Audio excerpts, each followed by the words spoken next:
Bueno, bienvenidos a la práctica del segmento de hoy.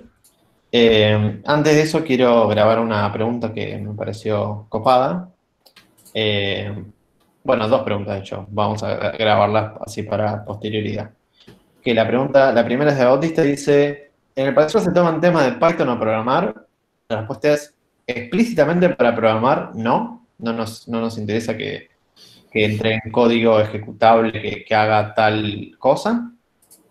Por ahí, como en son de preguntar algo más conceptual o algo así, pueda llegar a haber un poco de código, ¿sí? Para preguntarles algo, pero no va a haber preguntas explícitamente que ustedes tengan que tener código funcionando que haga X o tal cosa.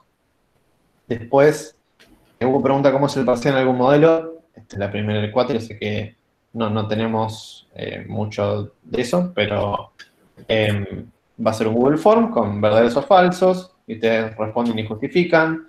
Va a haber imágenes y con preguntas, y ustedes responden las preguntas.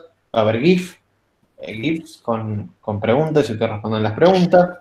Va a haber secciones donde les pedíamos desarrollar algo, y ustedes lo escriben en papel y suben la fotito, porque se pueden juntar cosas en Google Form. Esa va a ser la modalidad. El horario duraba entre 2 y 3 horas. Obviamente vamos a tener una conciencia de estar seguros de que entra en el tiempo estimado, ¿no? La fecha es la semana 10, el miércoles, porque el martes vamos a tener toda la clase de consulta, para cualquier duda que tengan previas al parcial. Obviamente, si tienen muchas dudas el día anterior al parcial, les deseo suerte, ¿no? Como que no van a tener chance. Pero si tienen que reafirmar alguna cosita que se les surgió en la semana intensiva de estudio, que seguramente habrán hecho, para la semana 10, la semana 10 es la semana 10 del inicio de la cursada. Después, si quieren, les digo la fecha exacta para. Pero bueno, hagan cuenta. Bueno, no importa. Ahora después vemos. O sea, también se puede sacar a partir de la fecha de entrega del TP, ¿no? Que tiene la semana y hacen cuentas. Bueno, igual después podría poner la fecha. Y por último, la pregunta es, de Ariel, dice, ¿en qué consiste la presentación oral del TP? Bueno, la presentación oral del TP, lo dije un poquito cuando estaba explicando el TP, pero va a consistir en, como si ustedes estuviesen presentándole al cliente el análisis que hicieron acuérdense, con la historia, de qué preguntas hicieron, qué gráficos hicieron para responder esas preguntas, qué otras preguntas surgieron, y así qué conclusiones sacaron a partir de los análisis, y después juntaron, y después al final del notebook, con todas las conclusiones que fueron sacando, qué baseline hicieron y qué accuracy tienen. Obviamente, adicionalmente a la presentación, entre comillas, al cliente, nosotros vamos a hacer como un más y les podemos llegar a hacer preguntas de lo que hicieron o de lo que no hicieron o de por qué no hicieron A o B o lo que sea.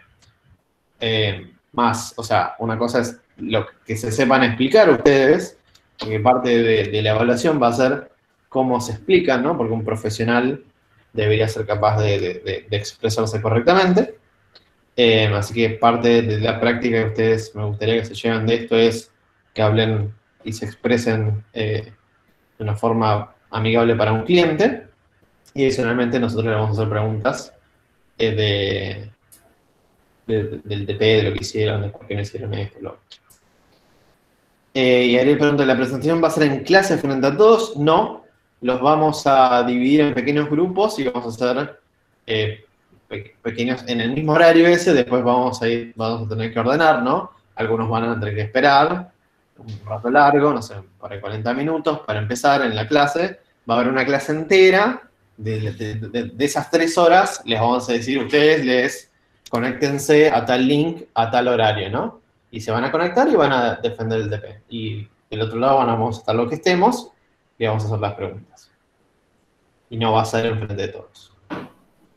Bien, dicho eso, espero que se hayan respondido las principales dudas y ahora los dejo con Javi para la parte práctica de TP. que obviamente voy a comentar, como siempre me gusta meterme en donde no me llaman, pero todo tuyo, Javi.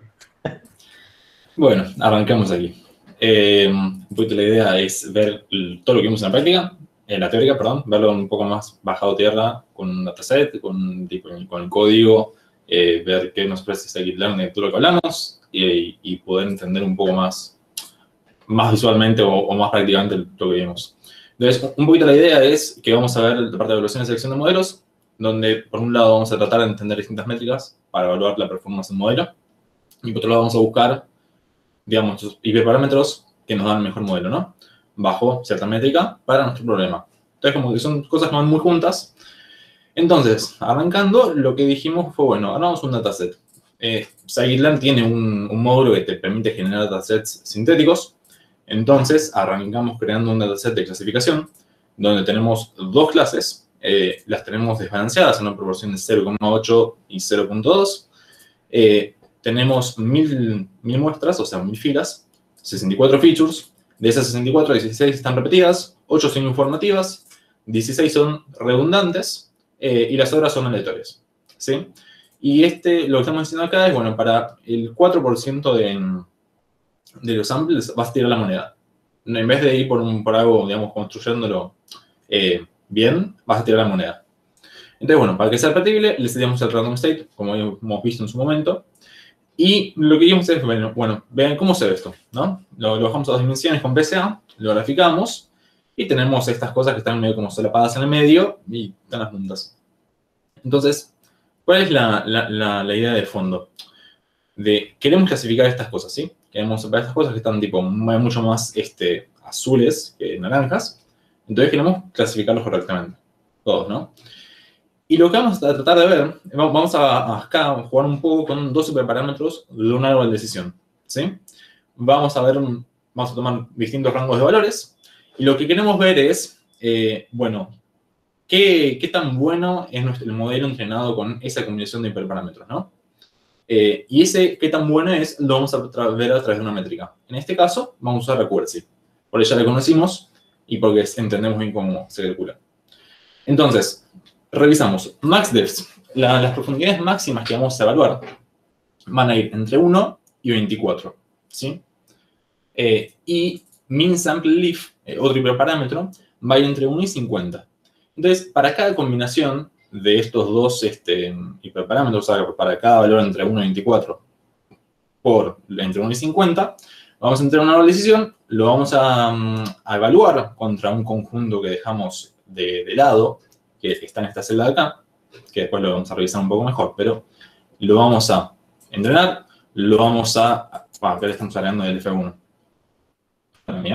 Aprovecho para preguntar, ¿qué está haciendo Javi acá? ¿Alguien me puede decir qué método está aplicando Javi para buscar el mejor modelo?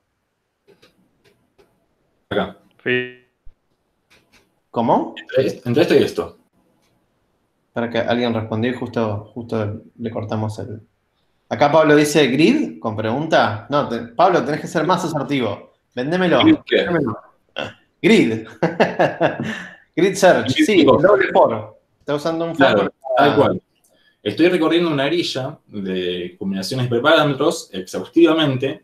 Estoy entrenando un modelo y estoy evaluándolo. Eso es grid search. Sí, tal cual. Ahora, van a ver que hacer esto es un choclo, ¿no? Tenemos que hacer un for de cada uno de los hiperparámetros. Tenemos que entrenar un nuevo árbol de decisión. Tenemos que, digamos, agregar los valores que estamos viendo para que tenga algún sentido. Y lo que queremos ver es, bueno, ¿qué tan bueno es realmente? Y con eso para eso usamos el accuracy score. Entonces, y luego tenemos un data frame, para que sea más bonito.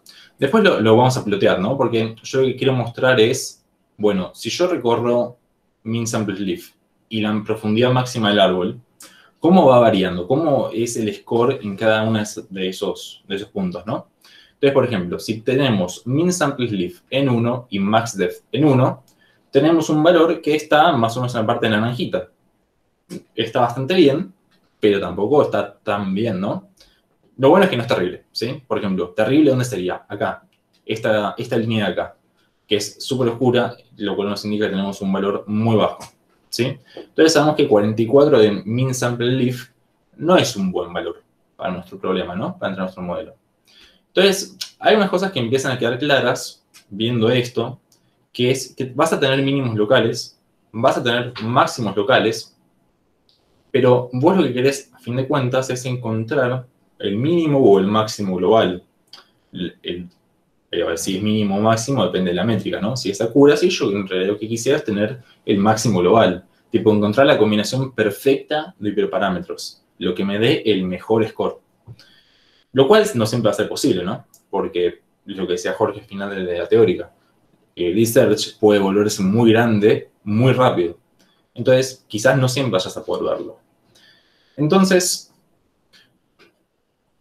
¿cómo vamos a hacer esto? Para empezar, necesitamos definir la métrica. Acá yo tenía puesto una de las métricas que dijo Jorge, el F1, pero estamos usando el accuracy. ¿Y por qué? Por nada en especial. Porque lo decidí en su momento, que estaba haciendo el notebook. Pero tenemos que saber, tipo, bajo el planteo de nuestro problema, cuál es la mejor métrica y qué es lo que nos interesa evaluar. Entonces, por un lado tenemos eso. Antes de poder buscar el mejor modelo y la mejor combinación de hiperparámetros, tenemos que saber cómo estás definiendo el mejor. Cómo vas a evaluar ese modelo entrenado con esa combinación particular de hiperparámetros. Entonces, lo que vamos a hacer es, primero, vamos a conocer distintas métricas, vamos a ver cómo están implementadas, cómo usarlas, y desde recién ahí vamos a empezar a entrenar modelos y compararlos entre sí. Entonces, tenemos acá un árbol de decisión de baseline y que queremos ver cómo se comporta, ¿sí? Entonces, una de las primeras métricas que vimos fue la accuracy, la que ya habíamos visto antes, que se define como el promedio, o sea, el ratio de los samples que están bien clasificados. Los que yo digo que son 1 y efectivamente son 1, los que son 0 y efectivamente son 0, todo eso dividido la cantidad total de samples. ¿Y cómo se usa en Scikit-learn esto? Scikit-learn tiene un módulo que se llama Metrics, donde tenés distintos scores.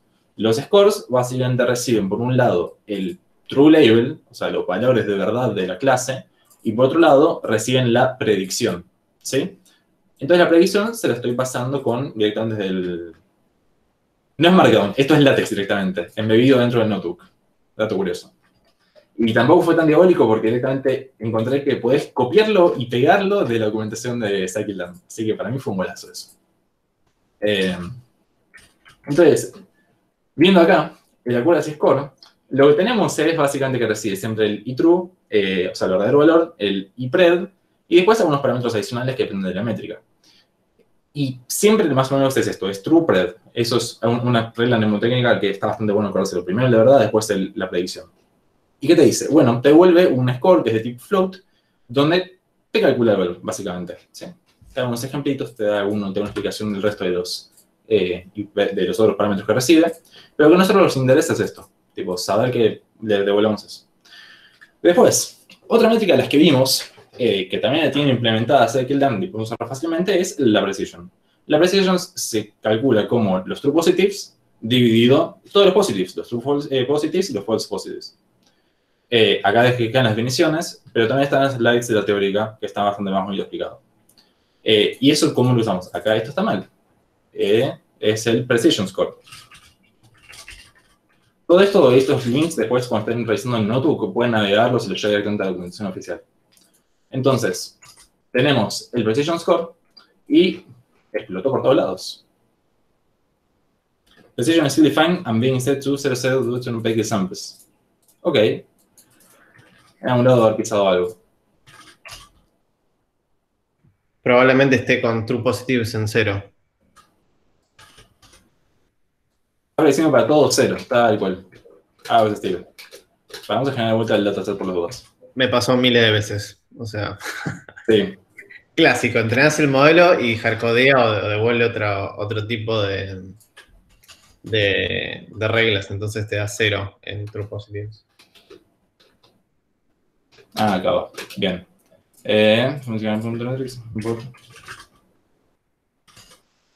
Bueno, puede fallar, como siempre. Tranqui. Acatar un poquito, porque el tipo, fíjense, tenemos 24 por 50, que si no me fallan las cuentas son un montón de modelos a entrenar. Que cuenta un montón. Y tipo, es fácil, si es más de 3 es un montón, no vale la pena. Y acuérdense, piensen que estos son solo 2 features, que es bastante ameno. La mayoría de las veces tenemos más y te la regalo. Tal cual. Se ve bonito, seguimos para adelante. Y acá tenemos algunos, unos, así que bien, esta vez hemos triunfado. Vamos, Precision Score 0.88. Bien, entonces, ¿qué significa esto? Que tipo el ratio entre los true positives y los true positives más los false positives es 0.88. ¿Sí? Después, otra de las métricas que vimos en la teórica, la definición, que era tipo los true positives sobre los true positives más los false negatives, donde los false negatives es la cantidad de falsos negativos, o sea, que son positivos y pero decimos negativos. Y esto lo tenemos también como recall score, ¿sí? Pero fíjense algo interesante de esto, ¿sí? Tenemos una precisión de 0.88, pero un recall altísimo, ¿sí? Me está trayendo muchos de los positivos, pero no siempre que dice que es positivo le está pegando. Por eso tengo una precisión que es un poco más baja, pero tengo un recall muy alto, ¿sí? Otra de las métricas que vimos es el F1, ¿sí? El F1 es particularmente,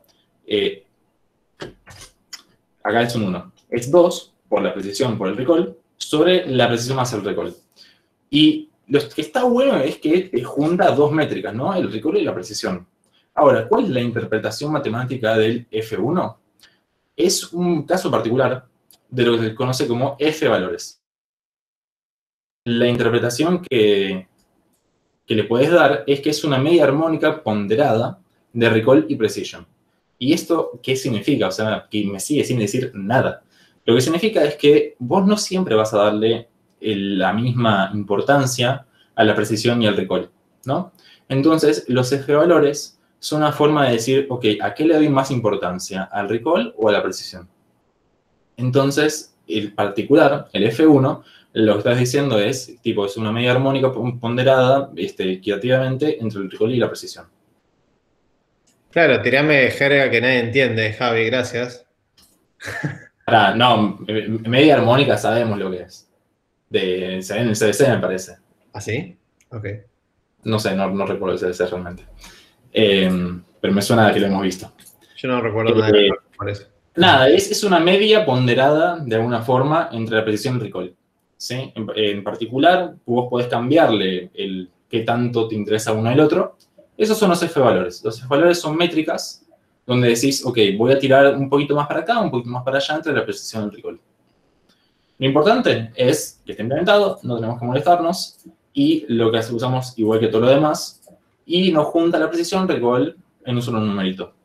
Pero imagínense que tipo tienen que mostrar algo un poco más grande. Ahí no está bueno calcular todo, o sea, a mano en una celda una vez y la otra. Ese Calendar nos da una facilidad para hacer estas cosas, que es lo que se llama el reporte de clasificación, que tiene la misma firma que todo lo demás que vimos, pero te imprime bonito una tablita donde te dice la clase, la precisión, el recall, el F1, el soporte, y después lo que te da es la accuracy, el macro average y el weighted average. Entonces, vamos de partes. ¿Qué me está diciendo? Lo que me está diciendo es que para la clase 0, yo tengo una precisión de 0.94.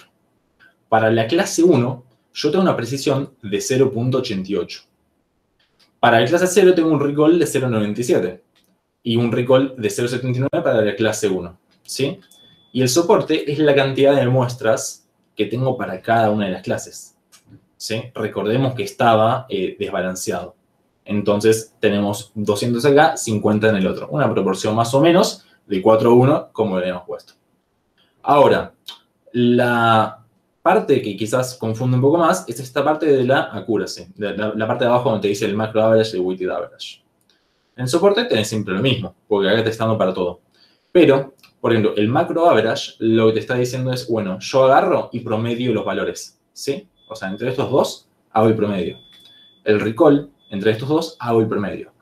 Y en la precision, el macro average es el promedio de estos dos, ¿sí? Podemos usar la cuenta en la calculadora si quieren, pero debería dar eso. Y por otro lado tenés el weighted average. ¿El weighted average qué es? ¿Cómo se calcula? Es un promedio pesado donde el peso que le estás dando a cada una de las métricas es el soporte, ¿sí? Entonces, por ejemplo, ¿cómo calculo el weighted average de la precision en este caso, no? Sería 0.94 por 0,94 por 194 sobre 250 más 0,88 por 56 sobre 250. Y eso me da 0.93. ¿Qué ventaja tiene usar esta función con respecto a llamarlo todo? Ya lo tenés ordenado bonito y no tenés que estar como dando vueltas, armando el formateo, ni preocupándote de agregar alguna cosa que te hayas olvidado. Entonces, esto les puede ser bastante útil. Ténganlo en cuenta que no siempre tienen que calcular las métricas a mano. Acá puedo aprovechar a hacerle una pregunta a los alumnos. ¿Qué me interesa que el número soporte, ¿no? A mí, ¿qué me importaría que tenga un 50 o 190 en el soporte? ¿Qué información me da? Intuitivamente, ¿no? No estoy viendo nada complicado. ¿Alguien tiene idea de por qué me importa ese número? ¿Cuán representativa es la muestra para cada clase?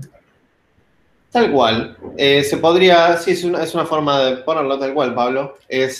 Si yo tengo un soporte de 5 en una clase, por ejemplo, quiere decir que solo tengo 5 muestras para esa clase. Entonces ya automáticamente uno puede intuir que los números de precision, recall y F1 que tenga para esa clase no van a ser los verdaderos, ¿no? Y si tengo un support de, no sé, 2 millones de ejemplos, uno ya, estoy poniendo casos medio extremos, ¿no? Uno ya podría intuir que esa cantidad de muestras podría llevar a tener un precision, un recall y un F1 bastante representativo de la performance de esa clase que ese modelo tiene, ¿no? Nada, eso. Entonces, tenemos el reporte de clasificación con varias métricas que vimos antes, más los promedios, que estos de acá, donde me ayudan a ver, tipo, si me fijo en realidad ponderando por el soporte, cómo es. Así que buenísimo.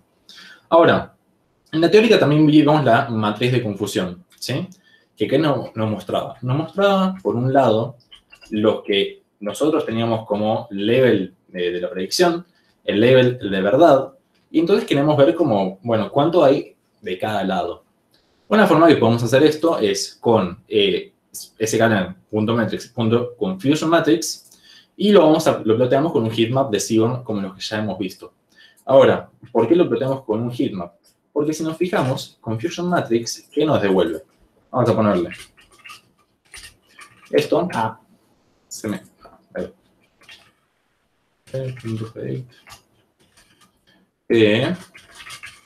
String. Vamos, y names sería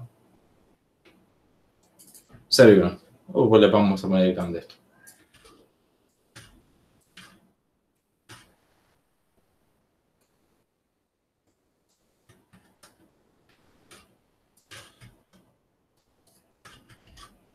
Fíjense que nos devuelve una matriz. O sea, un arreglo en un pi de 2×2. Entonces, leerlo esto, uno quizás no se acuerda exactamente en qué orden está, tipo, si la primera fila son los positivos, los negativos, en qué orden está. Entonces, quizás está bueno siempre en general tener como una forma de graficarlo, de que quede muy, muy explícito como estás viendo. Y acá, tipo, Jorge hizo una funcioncita donde te plotea la matriz de confusión, con signo que queda bonito. ¿Y qué tenemos por acá? Lo que tenemos es el level que predecimos como 0 y los que son true level 0, que son 188. Estos de acá, ¿cómo se llamaban? ¿Quién se acuerda? Los que yo digo que son 0, o sea, los que el predictor dice 0 y son efectivamente ceros. ¿Cómo se llaman? True positive. True positive. Nosotros dijimos 0. Hay que aclarar una cosita. Estamos en una clasificación binaria. Sí. Pero sería true negative entonces. Perfecto, tal cual. Bien, buenísimo. Y acá, el 44 que son los que yo digo que son 1 y son efectivamente 1. Eso sí, true positive. Sí. Tal cual, perfecto. Y ahora, entonces, ¿qué es lo que recordamos? Bueno, la matriz principal de la matriz de confusión, o sea, la diagonal principal de la matriz de confusión son los que están correctamente clasificados. Es donde queremos ver que los números altos, en general, tipo, es donde esperamos que sumen mucho porque es que en general está un poco mejor. Y ahora también, bueno, también está, directamente tiene esta función Scikit-learn Matrix que es Plot Confusion Matrix. Guarda con esto porque usándolo con Seaborn hace cosas raras. Tipo, te pone un grid por acá y por allá y te hace cosas. A mí la dejé, pero para que sepan que existe, pero todavía para mí está verde. Para mí, sí, porque sí. Si vos estés así, voy a sacar el axe. Miren cómo queda horrible, la verdad. Tipo, te pone acá el grid tallando de todo, ¿no? Sí, como la tuve que amasar para que me deje un valor bonito que igual sigue siendo para mí horrible. Pero bueno. Pero bueno, esta se puede usar, solamente ojo cuando lo usen con Seaborn, pero da lo mismo. A mí lo que me parece peor todavía es que me dice 1.9 por 10 a la 2. En vez de ponerme 188, me pone 1.9 por 10 a la 2, lo cual me parece algo espeluznante. Sí, o sea, se podría seguir amasando para que esto se siga mostrando un poquito mejor, pero ya casi como que es más rápido lo de arriba. Sí. Para la vida real yo les recomiendo, agarren, copien esto que hizo Jorge y péguenlo. Y un comentario, lo dijo Javi, pero quiero que se quede bien claro. A la vista entrenada, ¿no? Diagonal con valores altos bueno, no diagonal con valores altos malo. Como la regla mnemotécnica, escríbanselo en la mano, ¿no? Ustedes ven, están mirando varios Confusion Matrix y si de repente el ojo ves como oscuro, yo lo puse como, esto gracias a Dios que está oscuro, oscuro en lo que no es diagonal, está bien, sigan, y de repente si vemos algo que está fuera de la diagonal, que tiene valores altos, ahí tienen que parar, porque hay un error ahí. Lo dejé acá anotado, pero recuérdenlo, si pueden. Nosotros pensamos acá, si tenemos 0 y 0, esto es lo que está bien clasificado. Si tenemos 1 y 1, esto es lo que está bien clasificado. Entonces, en la diagonal principal, uno esperaría ver los valores más altos. Lo cual en general también está bueno cuando ves la matriz así suelta y no te acordás exactamente cómo era el orden. Por más que te hice la documentación, si lo querés así ver rápido, dar un vistazo rápido, con esto deberías recordarlo. Entonces, importante. Diagonal principal, valores altos, bien. Entonces, con esto en general, lo que uno termina analizando es, ok, imagínense que tenemos un problema donde quizás nuestra precisión no está tan buena, y uno dice, ok, ¿cuál es la clase en la que estoy fallando? En un problema incluso balanceado. Quizás hay alguna clase donde le estoy mandando todo lo que no es, y entonces yo digo, bueno, ok, ¿puedo hacer algo para identificar correctamente esa clase? O sea, ¿cuál es el valor que me aporta, que me da a ver la matriz de confusión? Es entender cómo el modelo se equivoca entre distintas clases. Acá en particular tenemos 2 clases porque es un problema de clasificación binaria. Pero si tuviéramos 4 clases, la matriz de confusión sigue valiendo. ¿Sí? Porque vamos a tener en la diagonal principal los que son clase 0 y yo dije 0, los que eran clase 1 y yo dije 1, los que eran clase 2 y yo dije 2, y 3, lo mismo. Ahora, entre todos los demás, yo puedo ver cómo se está equivocando el modelo en decir, por ejemplo, era clase 1 y dijo 2, 3 y 4. Quizás, no sé, siempre me estoy confundiendo y diciendo que son 4 y me equivoco siempre ahí. Entonces, puedo tratar de entender mejor mis datos o validar mejor mi pipeline de feature engineering o de lo que fuera, para tratar de entender o lograr no equivocarme tanto en esa clase en particular. Las demás quizás no puedo hacer mucho, pero quizás por algún moco que me mandé antes, estoy pifiándole entre clases. Es algo que pasa en la vida real, tipo, vos tenés varias clases y te equivocás y tenés que fijarte, bueno, ¿cuál es la que puedo mejorar? O sea, si tengo que atacar el grueso y ponerme, a trabajar un montón y mejorar mi modelo. Quizás me conviene atacar particularmente esa confusión entre clases. Pero bueno, tenemos aquí. Y ahora, esta es la parte que es un poco más difícil. Por lo menos a mí me cuesta un poco más, que es la curva ROC. Vamos a dar un ejemplito de cómo se ve. Esta es una curva ROC. ¿sí? Con la definición que dio Jorge en la teórica. ¿Y cómo se calcula, cómo se interpreta, cómo se ve? Primero, o sea, lo que te dice es un gráfico que te muestra qué tan bueno es tu modelo, distinguiendo entre distintas clases. Y para ver un poquito más el gráfico, porque si nos fijamos dice false positive rate y true positive rate, tenemos que tener esas definiciones previas, porque hasta ahora hablamos de true positives, hablamos de true negatives, de false positives y false negatives, pero el ratio ese, ¿de dónde sale? Entonces, el TPR, el true positive rate, es el ratio de los samples que son correctamente clasificados como positivos, tomando en cuenta todos los positivos. O sea, los true positives más los false negatives son todos los positivos, ¿sí? Entonces, yo lo que quiero ver es, bueno, ¿qué ratio de todos los positivos estoy efectivamente diciendo que son los positivos? Y el false positive rate, lo que estoy diciendo es, ¿cuál es el ratio de los samples que son correctamente clasificados como negativos de entre todos los negativos? Los false positives, los que yo digo que son positivos y que eran falsos en verdad, más los true negatives, o sea, que eran negativos y yo dije que son negativos, todo eso me da la cantidad total de negativos. Y los false positives son los positivos de los que son efectivamente falsos, ¿no? Los que son falsos y yo dije falsos. Entonces, tenemos estos ratios, ¿sí? Y lo que queremos ver es en el eje X el false positive rate y en el eje Y el true positive rate.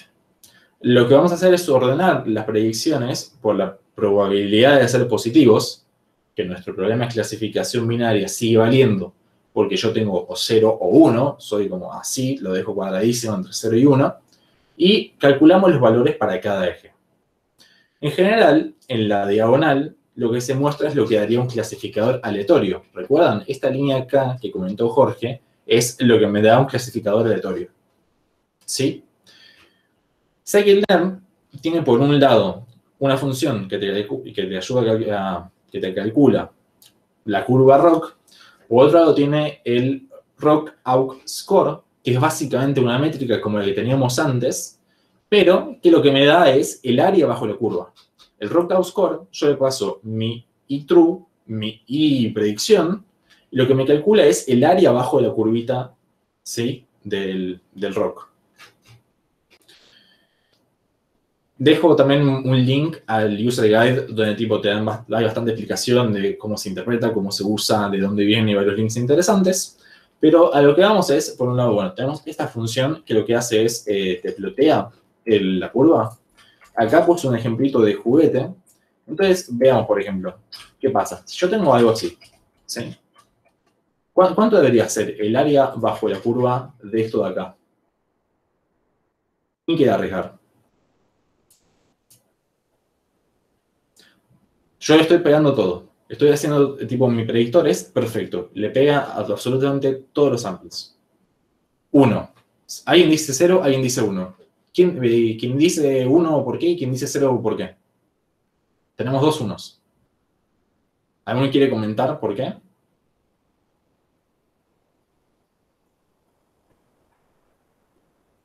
Supongo que no. Le pego todo. Sí, básicamente es eso. Acá no se ve, pero hay una línea que va acá, ¿sí? Entonces, básicamente lo que estoy haciendo es decirle, bueno, le pegó todo, entonces es un clasificador perfecto. Y volviendo a lo que hemos dicho antes, si yo tengo esto así,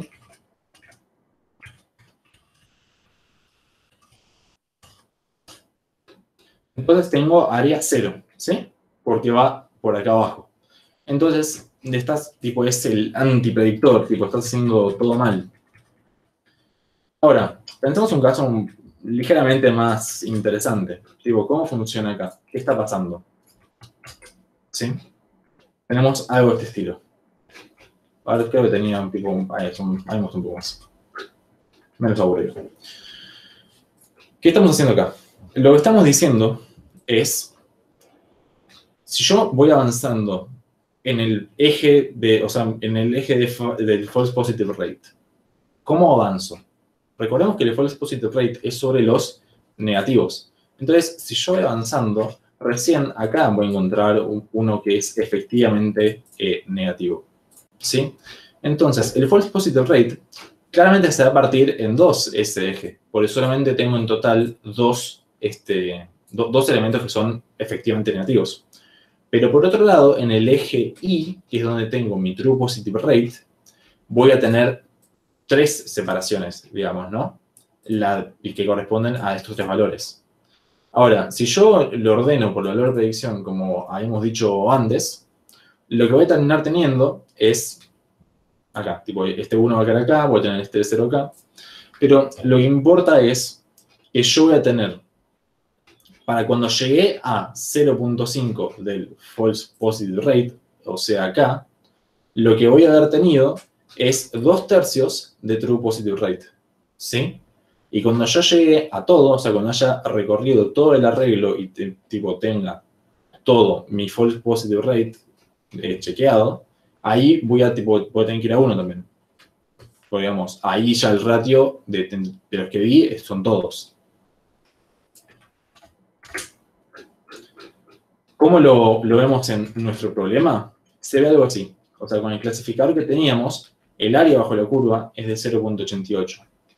A nosotros nos gustaría que fuera perfectamente así, altísimo, ¿no? Y que vaya para allá. Ya está tan, o sea, no es terriblemente malo en ese sentido. El área bajo la curva es bastante grande. Hay acá unos links para validar un poco, pero lo que quizás no es tan intuitivo es qué representa ese score. Y la interpretación de eso es básicamente la probabilidad de que, o sea, no importa, no sabemos cómo se calcula la probabilidad, no sabemos la definición rigurosa matemática, sabemos que es algo que mide incerteza, digámosle. Entonces, lo que estoy diciendo es, si yo agarro un positivo al azar y yo agarro un negativo al azar, ¿cuál es la probabilidad de que mi estimador le dé un mejor puntaje al positivo antes que al negativo? ¿Sí? O sea, si yo agarro un positivo y un negativo al azar y a través de mi estimador le doy una probabilidad de ser positivo, yo lo que quiero es que él es efectivamente positivo, tenga una probabilidad mayor que el negativo de ser clasificado como tal.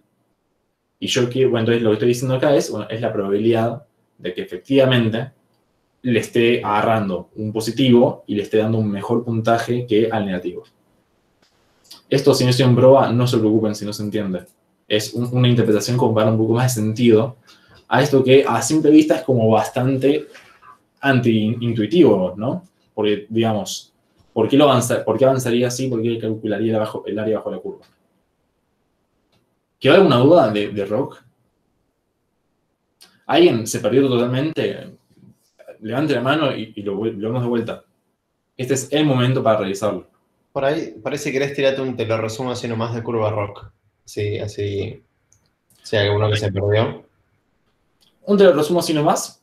Lo que es un gráfico que me dice qué tan bueno es tu modelo distinguiendo entre clases. Y donde yo lo que calculo es el área abajo de esa curva para tener un número que pueda comparar entre modelos. Y no tener que mirar un gráfico. ¿Ese te lo resumo así nomás te gustó? Sí, sí. Y que la línea vertical es random, mientras menor área, peor es. Y ahora entendí lo que decían cuando el área era 0, ¿no? Que era el inverso de las clases, y si invertimos de vuelta las clases nos da el área 1. ¿Y qué más? A ver, por ahí lo de los threshold, ¿querés repasar? No dije nada de threshold. Ah. Porque, no, eso es la barra más, me parece. Ok. Más adelante, cuando veamos regresión, vamos a darle una interpretación nueva a esto, donde se entienda un poco más fácil, donde tengamos la probabilidad. Entonces, avancemos un toque, porque si no nos vamos a quedar acá clavados. Dejo acá los links, si tienen tiempo, léanlos. Estos dos en particular están bastante buenos y se entienden bastante bien. A mí me gustan. Los tengo ahí marcados cada tanto. Entonces, ¿a qué queríamos llegar con toda esta perorata de tener métricas y el ROC y el Classification Report y demás? Lo que queríamos era poder comparar modelos. mágicamente. Tengo una bolsa mágica que me entrega modelos entrenados. Quiero saber cuál es mejor que el otro. ¿Cómo lo sé? A partir de alguna métrica donde los evalúo. ¿Por qué? Porque dijimos algo así como, por un lado, ¿yo qué puedo hacer para entrenar modelos? Si yo un modelo lo evalúo en este proceso de compararlos con los mismos datos con los que entrenó, lo estoy invitando amablemente a memorizarte todo lo que estás haciendo porque yo te voy a premiar por eso. Es como esto de tipo sacarte una selfie y darte like a vos mismo. Es más o menos la misma idea. Pero uno puede decir, ¿está siempre mal?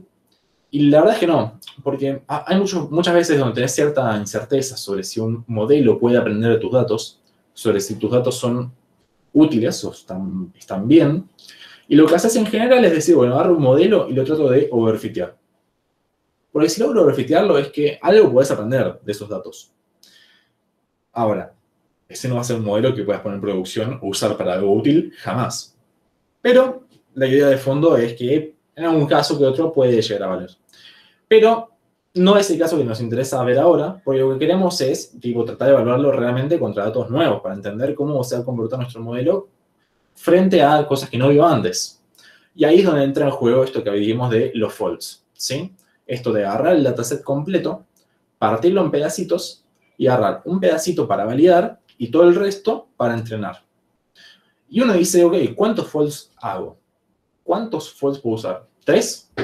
3 es un buen número. Me quedo con 33% para validar y uso el 66.6 para entrenar. Y uno dice, bueno, me gusta, pero ¿por qué no 5? Uso el 20 y el 80. ¿Y por qué no 10? Y uno eventualmente puede llegar a pensar, tipo, ¿qué pasa si entreno con todos menos 1 y uso 1 para validar y lo recorro entero? O sea, hago esa partición. Eso existe, se llama leave one out, que básicamente agarras tu dataset, dejas uno de lado, entrenás con el resto y validas con ese. Y así con todos. Ahora, ¿qué problema le ven a esto de dejar uno afuera y entrenar un modelo básicamente por cada fila que tengas en tu dataset?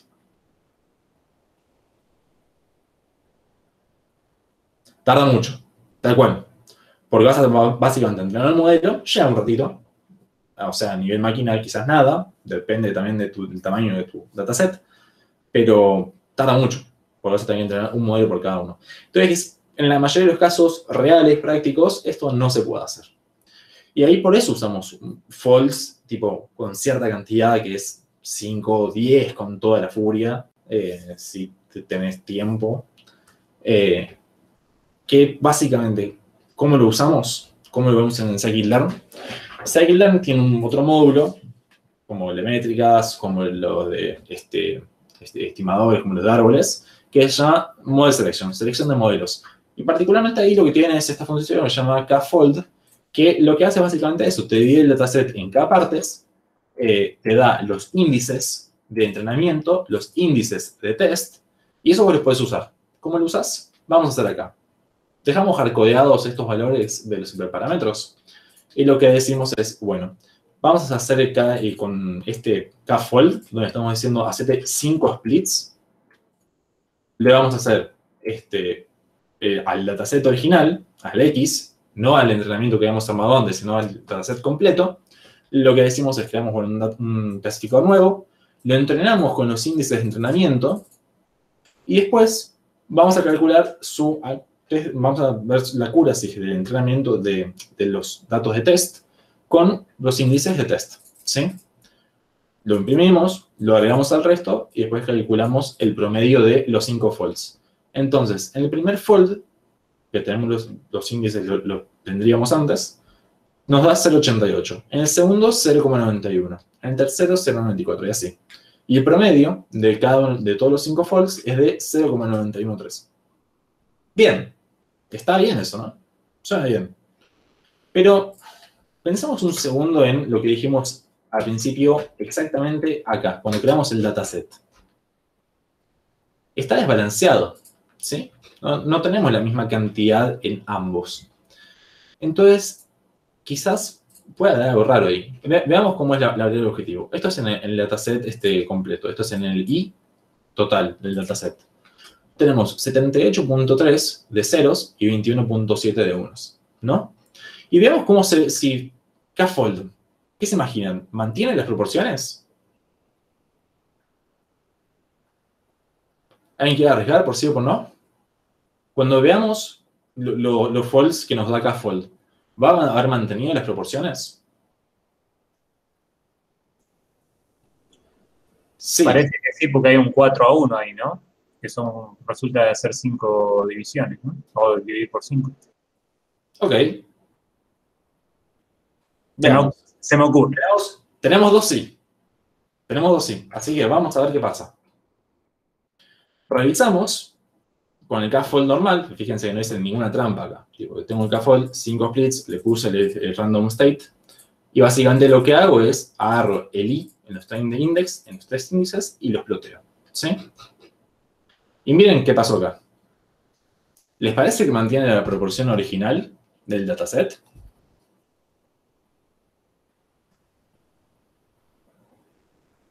Esto de acá, estas pie charts, ¿son iguales que acá? ¿Tenemos 21.7 en el naranja? ¿Siempre?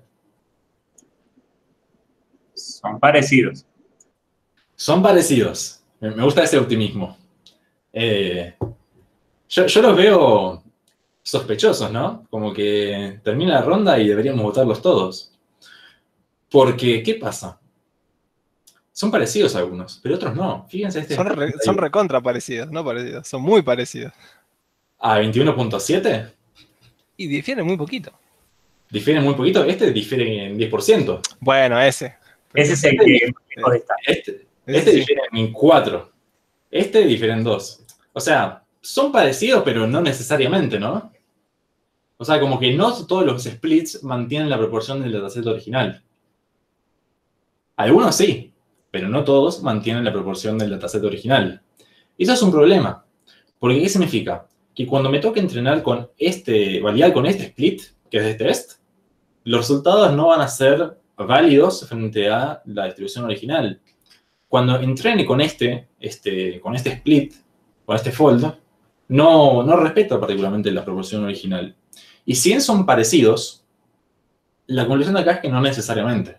Va a estar cerca, pero no del todo. Y ahí es donde entra en juego lo que Jorge nombró, que es lo que se llama Stratified K-fold. ¿Qué tiene acá? Fíjense que esto es mucho más consistente y en general está muchísimo más cerca de la proporción original, de 21.7. ¿Y cómo funciona esto? Básicamente, ¿cuál es la diferencia entre esto y el K-fold normal? Acá, cuando llamo a Stratified K-fold y le hago el split, además de pasarle X, como hacía acá, le voy a pasar el I. E internamente, Stratified K-fold lo que dice es, ok, bueno, paremos un segundo, tenemos nuestro I, tenemos por un lado los ceros y por otro lado los unos, tenemos nuestro X, y digo, bueno, algunos corresponden al 0, otros corresponden al 1, y si yo lo que le estoy diciendo es, cortámelo en 5, bueno, mantener las proporciones, ¿no? Dame como un quinto de cada cosa. Si vos decís, dame un quinto de cada cosa, mantenés la proporción efectivamente, porque estás considerando la proporción.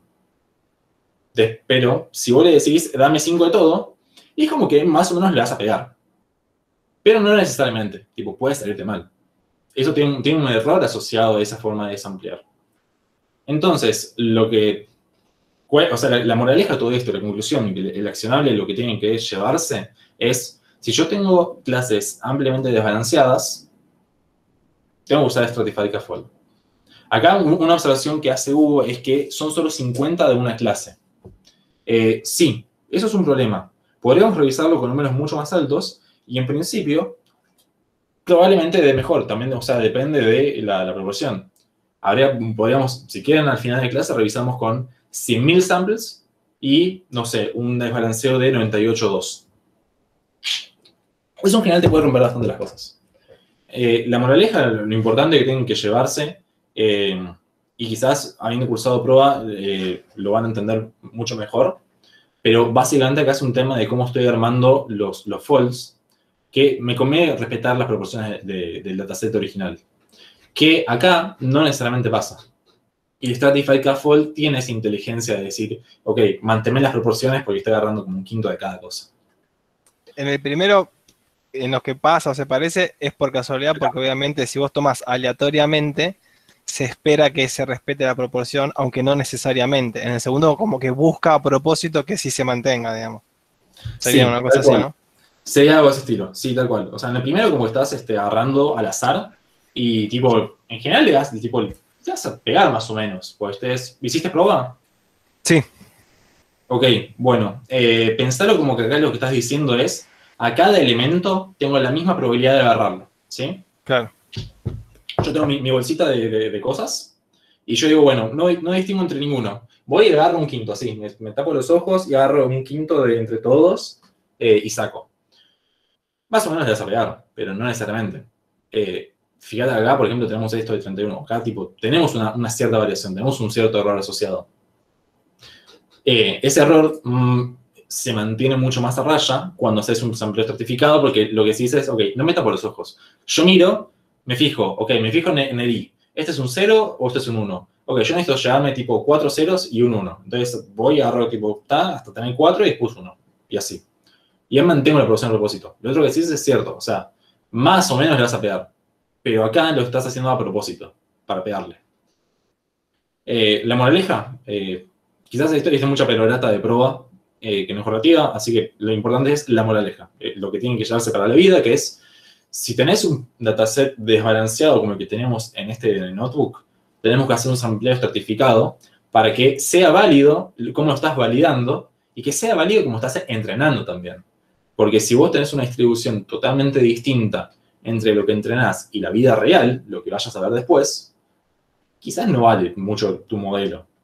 O sea, te podrá dar excelente alguna métrica que elijas, pero te podés dar contra la pared muy fácil haciendo eso.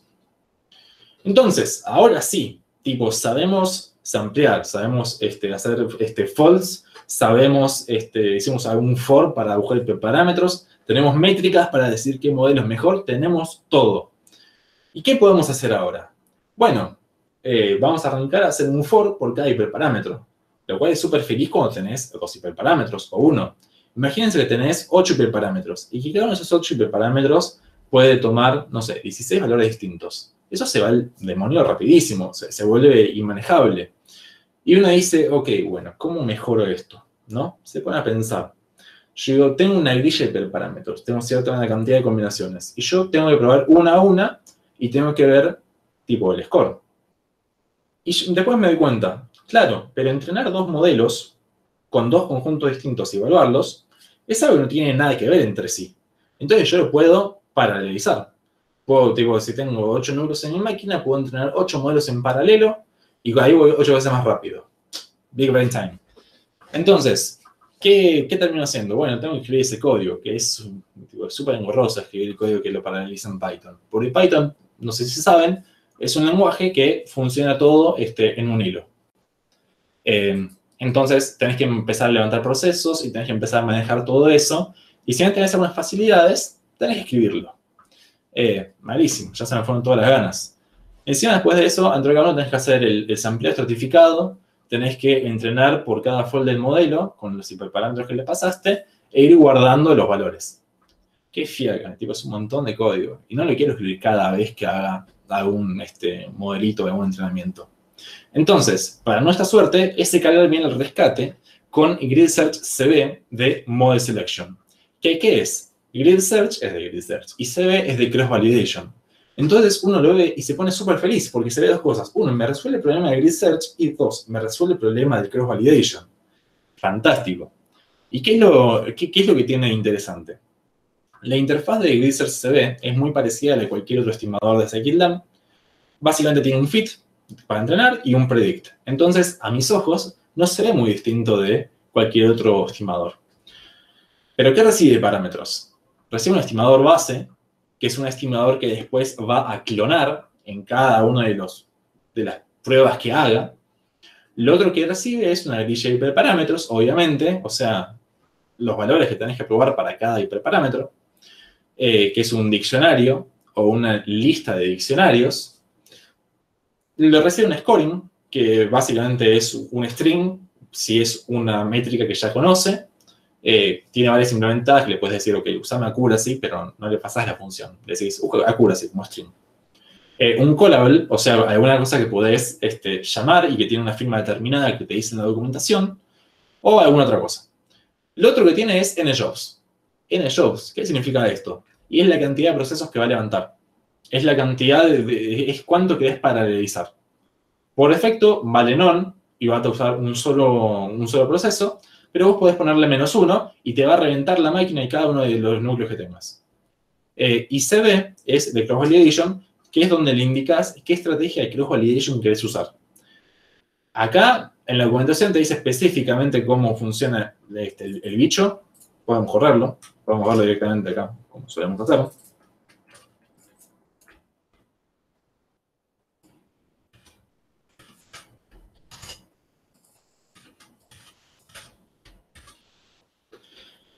Digámonos, ¿qué nos dice en la parte de CB, Cross Validation? Lo que te dice es que es un entero, un generador de Cross Validation o un iterable. ¿En qué caso? Si vos le pasás none, que es por defecto, usa un Cross Validation de 5 folds. ¿Sí? Si vos le pasás un número entero, le especificás la cantidad de folds en un K-fold o en un stratified K-fold. Lo otro que tenés es un splitter de CB o un iterable que te devuelve conjuntos de train y test como arreglos de índices. Entonces, lo que te dice es, para enteros o non, si el estimador es un clasificador e i es binario o multiclase, usás stratified K-fold. Y si no, un K-fold común. ¿Sí? Lo cual nos viene buenísimo a nosotros, porque nosotros queremos usar efectivamente un stratified K-fold, según lo que vimos recién, ¿no? Después, nada, Estimator es un estimador de sklearn con la interfaz que vimos que se usaba. ParamGrid es un diccionario donde básicamente le pasás como clave el nombre del hiperparámetro y como valor los valores que querés probar como una lista o como un generador. O si no, le podés pasar una lista de diccionarios, donde cada diccionario va a ser del estilo clave con el nombre hiperparámetro y el valor puntual que querés probar. ¿Sí? Entonces, un ejemplo de eso, con nuestro problema, lo vamos a ver, es, yo creo params, le digo maxdef, es el arreglo entre 1 y 30, minSampleLeaf, es otro de los hiperparámetros, le digo entre 1 y 15. Entonces, creo un clasificador base, pero este no lo entreno. Se lo paso a Grisser CB, que es este CLF de aquí, le paso params, que es la grilla de parámetros que quiero probar, le digo scoring es accuracy. Fíjense que no estoy pasando la función. Yo le paso una string y sabe que accuracy lo va a buscar y dice, ok, es esta función que es accuracy. En el jobs le puse -1, o sea, cada núcleo que encuentre en la computadora lo va a usar. Cross validation le digo que use 5 folds y este parámetro ignórenlo. Entonces, lo entreno sobre XY. ¿Sí? Y ustedes dicen, pero, Jai, está bien lo que estás haciendo, porque tipo, estás entrenando sin hacer un split antes. Y un momento, vamos a ir a eso enseguida. Pero básicamente lo que estoy haciendo es como yo digo, bueno, ok, como que me estoy quedando con la quinta parte sin ver para validar, es un enfoque válido. Jorge va a decirme, no, Javi, eso no se hace. Y tiene razón y lo vamos a ver enseguida. Ahora, ¿qué facilidades nos da Grisser CB? Nos da, por ejemplo, el mejor puntaje, que es el puntaje, mejor puntaje es entre todos la grilla recorrida, ¿cuál es el puntaje del mejor estimador? Lo otro que nos da es los mejores parámetros, o sea, cuál es la combinación de hiperparámetros que me dio el mejor score. Entonces acá me dice, bueno, el mejor score fue 0.912. Y los hiperparámetros que usé para llegar a ese puntaje son maxdef 3 y minSampleLeaf 9. Buenísimo, no tuve que escribirlo yo, que lo hice en 3 líneas y funciona bárbaro. Ya tenemos el tema de paralelización, de cross validation, de la métrica que le paso y todo lo demás. Y si yo le pido el best estimator, lo que me devuelve es el árbol entrenado. En general, esto se puede controlar que lo entrene o no. Pero me da el árbol entrenado, tipo con los mejores hiperparámetros. Y lo otro, que puede ser útil en algún caso, es que básicamente vos podés ver los resultados de todos los 450 casos que probó. Porque pensemos, tenemos 30 por 15, esos son 450. Y donde te dice, bueno, todo, el tiempo, el scoring, algunas cosas más, los parámetros, el score de cada split, y cosas de ese estilo. Que si te quieres ver como súper granularmente qué pasó en cada uno de las pruebas, te sirve. Yo personalmente no lo usaba jamás. Pero lo que quiero llevar un momento de reflexión e introspección personal es, pensemos en el tamaño de esta grilla, ¿no? Acá, dijimos, tenemos 30, tenemos 15. Ok. Esos son 450 combinaciones posibles, ¿no? Para cada uno de esos estoy fiteando 5 folds, o sea, 5 modelos. O sea, que tengo entrené 2250 modelos en total, ¿no? Y uno, tipo, empieza a ver, tipo, che, pero para, yo tengo dos hiperparámetros y entrené 2250 modelos. Si yo tengo una cierta cantidad de hiperparámetros y cada uno de esos hiperparámetros tiene una cierta cantidad de valores posibles, a fin de cuentas, lo que tengo es que el tamaño total de la grilla es el producto de la cardinalidad de cada conjunto. O sea, si yo tengo 8 hiperparámetros y cada uno tiene 10 elementos, ¿qué tamaño tiene mi grilla?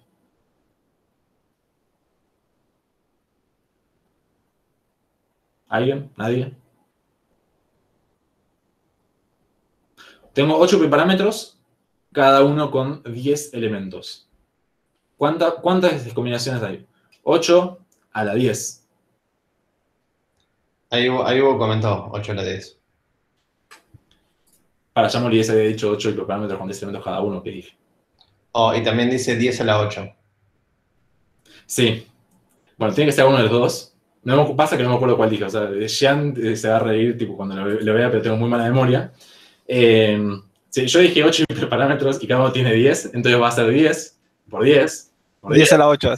Sí. 10 a la 8. Entonces, son un montón. 10 a la 8. No sé ni cómo se pronuncia eso. Y cada uno encima voy a probar tipo 5 folds. Es un montón. Tipo, es incalculable. O sea, dejo la compu prendida, la meto dentro del freezer y me voy a dormir y quizás para la semana que viene terminó. No es muy práctico, ¿no? Porque encima, muchas veces encima va a terminar dando un valor que no es particularmente brillante. Y eso entra en juego Randomized Search. Randomized Search es lo que dijo Jorge. Tipo, yo agarro, bueno, tengo la grilla completa y agarro, no sé, 4. Este y este. Y los pruebo y listo. El resto, no sé, no me importa. Otro día lo veré. Y eso está implementado en Scikit-Learn con la misma interfaz prácticamente, con la diferencia que yo lo que le tengo que pasar además es la cantidad de iteraciones que voy a probar. O sea, la cantidad de bichitos de esa grilla, de combinaciones, que voy a agarrar. Lo mismo. Y entonces acá yo le voy a decir, bueno, probá solamente 60. ¡Wow! Me da el mismo puntaje. Y uno se queda pensando y lo mira. ¿Yo tengo que recordar toda la grilla? O sea, volviendo a nuestro caso antes, ¿tengo que ver toda esa grilla y ver tipo qué colorcito toma? ¿O el Randomized Search funciona? Acá dejo 2 links que están muy buenos, que hablan de esto. El primero es un paper. Prepárense, es un paper de más o menos 2 termos de mate. Tipo, tenés entre 1 y 2 termos de mate sale. La respuesta cortita es que sí. En la mayoría de los casos, usar un Randomized Search funciona muy bien. O te vas a quedar con un error que no está tan lejos del error, o sea, del valor óptimo. Entonces, si su grilla es más o menos chiquita, usen el search completo. Y si no, usen el Randomized Search y pasen a lo siguiente. Un comentario que está copado del Randomized Search es que uno puede subir la, entre comillas, resolución o los pasos de cada uno de los parámetros. En este caso son 2 continuos, ¿no? Pero en el caso de ser uno más, perdón, 2 discretos. En el caso de ser algunos hiperparámetros que sean continuos, con Randomize, nosotros podemos duplicar o triplicar el detalle del paso de los hiperparámetros. Total, vamos a hacer búsqueda aleatoria dentro de los mismos. Entonces podemos expandir un poco tener más resolución en esa grilla, como que aparecen más opciones porque total no las vamos a a explorar todas. Eso era un comentario solamente. A mí, igual, una cosa que no sé si la implementación lo permite, pero no se me ocurre ningún motivo real que nos impida hacerlo.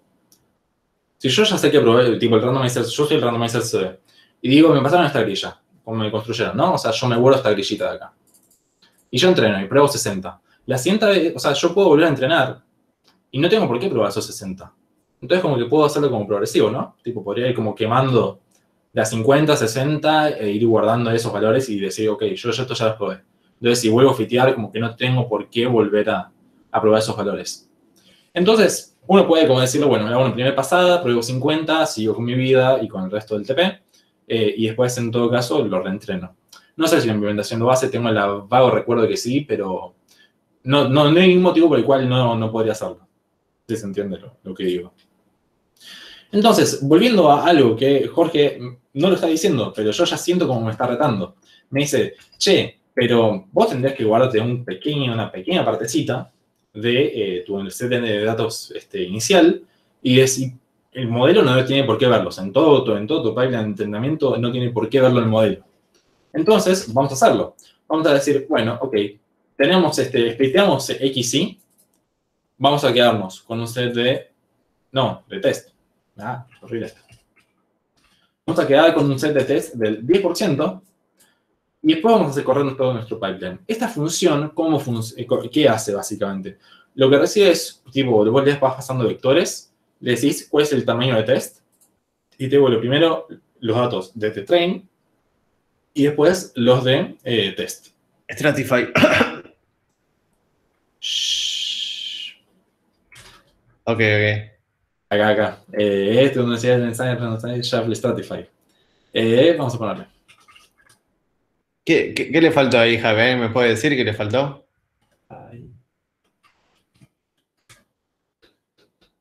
No, creo que le tenés que pasar. Pues, sí, tenés que pasar una colección a esto, ¿no?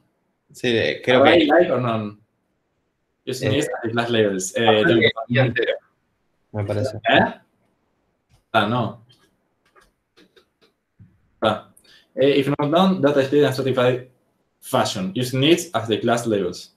Ok, perfecto. O sea, ¿le tengo que pasar el id completo? Me perdí en la documentación. Sí, ¿sabes? No recuerdo cómo se usa. Te dice... el default es ya estratificado. Entendí, ¿Sí? ¿no? No, te dice si no es non, lo haces estratificado. Pasale y... Ahí. ¿Y? Sí. Ok, yo no sabía si era eso o los pesos. Bueno, entonces, ahora sí, tenemos nuestra separación estratificada de, por un lado, el bar de entrenamiento y por otro lado, la parte de holdout. Después, tenemos, acá le agregué estas dos cositas, o sea, el criterio que use Ogini o entropía. Tengo el clasificador base, se lo paso al randomizer CB con el clasificador de base, con esta grilla de parámetros, se hacen iteraciones, el scoring le digo accuracy, le digo quemame la máquina por favor y ponerme a fuego todos los núcleos, le digo, bueno, haceme sampleo estratificado con 5 false, esto que no importa qué es, y le digo, bueno, fitate con train y con train, nada más.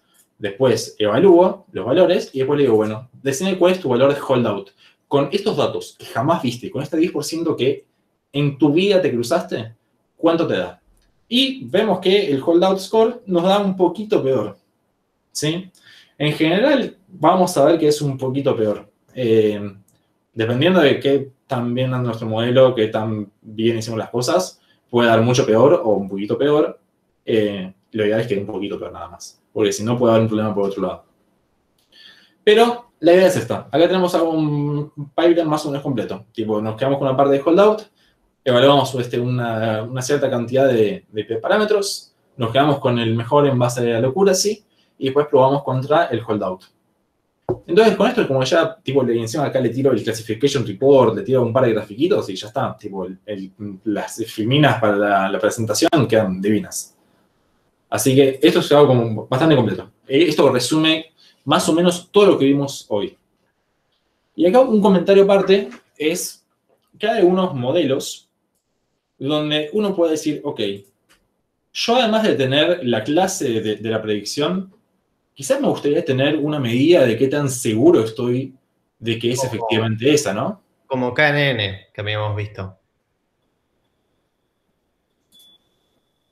No sé, pensé que alguien iba a hacer un comentario más. No, KNN, acuérdense que en la teoría que vimos que predecía la probabilidad, ¿no? Comillas, probabilidad. Una cosita, tipo, veamos acá. Ahora vamos a leer de la clase. Tenemos Decision Tree Classifier. Vamos a ver que además de, tipo, si yo le tiro un además de predict, que es el de siempre, tiene un predict proba. Magia negra. ¿Qué me dice esto? Me dice, predice las probabilidades de cada clase para lo que le paso. Entonces yo le digo, momento, ¿cómo que me devuelve las probabilidades para cada clase? Muy raro todo esto, ¿no? Entonces vamos a hacer lo siguiente. Vamos a pedirle a random results.el best classifier, best estimator. Vamos a ponerle un predict proba de el X de holdout. ¿Les parece? Y veamos qué nos da. Nos está dando tipo un valor para cada una de las clases. Nos está dando la probabilidad de que sea la clase 0 y la probabilidad de que sea la clase 1. Momento, comparamos esto contra, no sé, el 10. Comparémoslo contra lo que nos dice de clase, tipo el predict normal que solemos usar. Es 1, 0, 0, o sea, fíjense que se me está dando la posición de donde tiene el 1, ¿sí? Que es la clase. Entonces yo digo, wow, ya está, me está dando la probabilidad para cada uno y tipo siempre o le pega y tiene una confianza absolutísima. Bueno, no siempre es el caso. Lo que queremos mostrarles con esto es que en general uno, además de tener la clase, uno quiere saber qué tan seguro está tu modelo de esa clase. Esa seguridad es un campo enorme, hay un montón de cosas muy interesantes para ver ahí, pero la parte más sencilla es entender lo que es un clasificador calibrado. Un clasificador calibrado es un clasificador donde la salida de predict proba puede ser interpretado directamente como un intervalo de confianza, o sea, como la probabilidad específica de la clase. Entonces, por ejemplo, si yo tengo un conjunto de samples a los que yo le digo, ok, la probabilidad de que esto sea clase 0 es 0.8, bueno, aproximadamente el 80% de todos esos que les puse ese valor debería ser clase 0. Y uno dice, ok, pero Jai, es una pavada lo que estás diciendo, no tiene sentido porque me interesa. Porque si yo tengo un clasificador y le digo predict proba, debería darme siempre la probabilidad. Y no siempre. Hay unos clasificadores que naturalmente están calibrados. Y Scikit-learn lo que te muestra en la documentación, lo que tiene varias funciones que te ayudan a verlo, es lo que se llama la curva de calibración. Donde básicamente tiene para cada tipo, te pone con pequeños buckets. Y lo que te dice, bueno, el valor promedio de las predicciones de ahí. Y después lo que te dice es, bueno, qué fracción de esos son positivos. E idealmente, deberías ir por esta diagonal que está punteada. Este gráfico, o sea, en la parte punteada te dice, esto es un clasificador perfectamente calibrado. Y si revisamos nuestro Decision Tree, que es el naranjita, quedó acá, justito. Y comparando contra otros modelos, tienen otros problemas de calibración.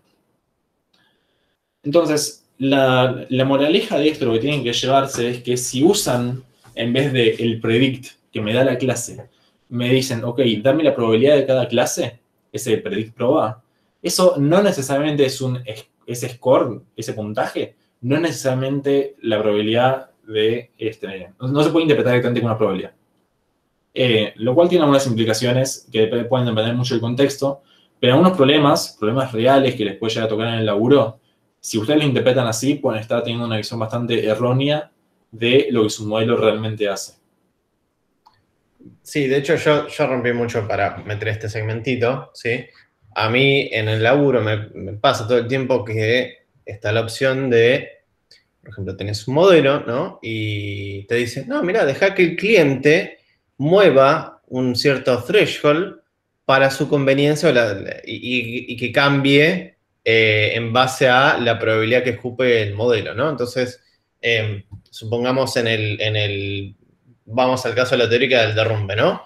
Déjale que las personas tengan un botoncito donde puedan regular la sensibilidad o el threshold para considerar algo un derrumbe o no, y gracias a eso podamos tener un modelo que sirva para los dos casos, ¿no? Y el problema viene que así a simple vista, sin hacer ningún tipo de análisis, no sabemos si ese botoncito va a ser humanamente usable. ¿Qué quiere decir humanamente usable? Que si yo diga, si el score me da, si lo que escupe el modelo como predict proba es 0.8, quiere decir que hay un 80% de probabilidad que eso sea derrumbe. Entonces yo quiero ahí ya considerarlo como derrumbe, ¿no? Y el problema es que por ahí el modelo escupe, ¿sí?, valores no en una recta bonita que pueda, justamente como acá dice la perfect calibrated, ¿no? Si yo tengo una recta bonita y puedo mover el threshold perfecto, el comportamiento esperado es que, sí, si yo pongo el threshold en 0.60, cuando el modelo diga algo más de 0.60, quiere decir que hay 60% de probabilidad que eso sea realmente un derrumbe. Pero si el modelo no está calibrado, eso no hay una relación 1 a 1, ¿sí? Entonces no podemos usar el botoncito para usar el threshold tan humanamente. La verdad, no vamos a andar mucho en la materia. Es solo un comentario para que si en el laburo, ¿viste? Bueno, en algún caso de uso de ustedes le dicen, che, usemos un threshold para mover un poquitito lo que devuelve el modelo como probabilidad, ¿no? Y pongamos un threshold para cambiar lo que es la clase. Primero hagan, por un lado, ¿subís un pelincito, Javi? Sí. Hay un numerito que es el de Brier, si no me equivoco. No, justo estaba en la primera. Que indica qué tan mal calibrado está el modelo, si bien no me equivoco. Y un Brier alto, no importa cómo lo calcula, escapa del curso, ¿no? Un Brier alto dice, no confío en esto. Y un Brier bajo quiere decir que cuando el modelo decía 0.6 era de verdad 0.6, ¿sí? Y después lo que se hace es, a veces para calibrar el modelo, de vuelta esto ya se va un poquito del curso, para calibrar el modelo se le pone arriba, como en la última partecita de lo que escupe el modelo, se pone una pequeña logística que en general se dice un calibrador, que en ese cartón está el isotónico y el sigmoide, que no me importa ahora que los sepan, ¿no?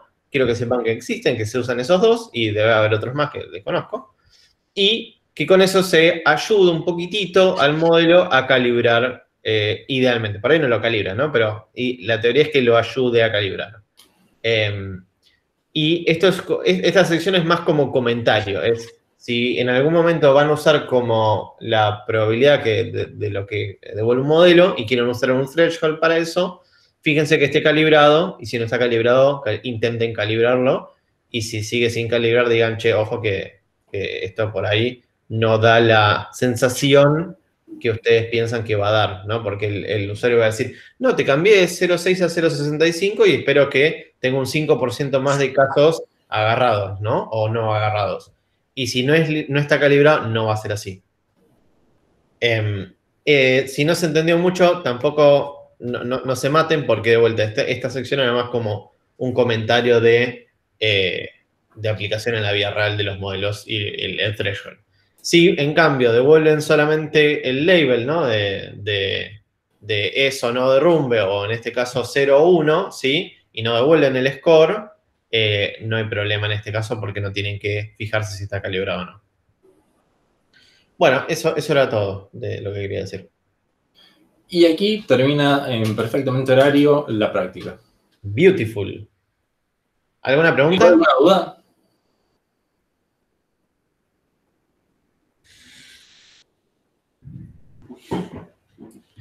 Bueno, si no hay ninguna duda, dejo de grabar, así terminamos horario, antes que se sume un minuto. Nos vemos.